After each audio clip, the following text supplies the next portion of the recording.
ნარკოტიკების განსაკუთრებულად დიდი რაოდენობის შემოტანის კიდევ ერთი ფაქტი აღკვეთა შინაგან საქმეთა სამინისტრომ. სამართალდამცავების მიერ ამოღებულია 157 კილოგრამი ჰეროინი, რომლის ფასი ეგრეთ წოდებულ შავ ბაზარზე დაახლოებით 50 მილიონი ლარია.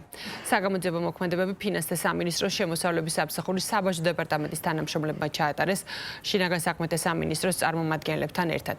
განსაკუთრებით დიდი ოდენობით ნარკოტიკული საშუალების უკანონო შეძენა შენახვის, ასევე საქართველოში უკანონო შემოტანის ბრალდებით დაკავებულია ირანის მოქალაქე.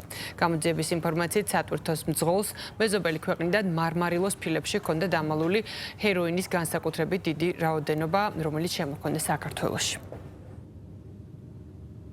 პოლიციის მიერ ამოღებულია 157 კილოგრამი ნარკოტიკული საშუალება ჰეროინი, რომლის საბაზრო ღირებულება ეგრეთ წოდებულ შავ ბაზარზე დაახლოებით 50 მილიონ ლარს შეადგენს.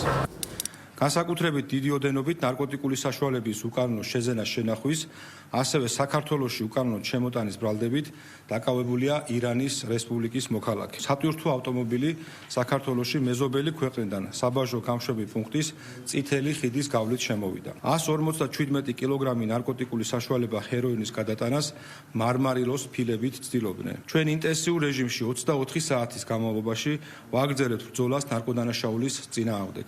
დიდ ყურადღებას უთმობთ ნარკორეალიზატორების გამოვლენას და მათ დასჯას კანონის სრული სიმკაცრით. მებაჟი ოფიცრების მიერ შესაბამისი რისკის მოდულების დამუშავების შედეგად წითელი ხიდის გავლით შეჩერებული იქნა მარმარილოს ფილებით დატვირთული სატვირთო ავტომობილი, რომლის მისამერის დეტალური დათვალიერების შედეგად აღმოჩენილი იქნა 157 კილოგრამი ნარკოტიკული საშუალება ჰეროინი. აღნიშნული ნარკოტიკული საშუალება სატვირთო ავტომობილის მისამერში მარმარილოს ფილებთან მიმსგავსებულ ნაკეთობებში მალულად იყო განთავსებული.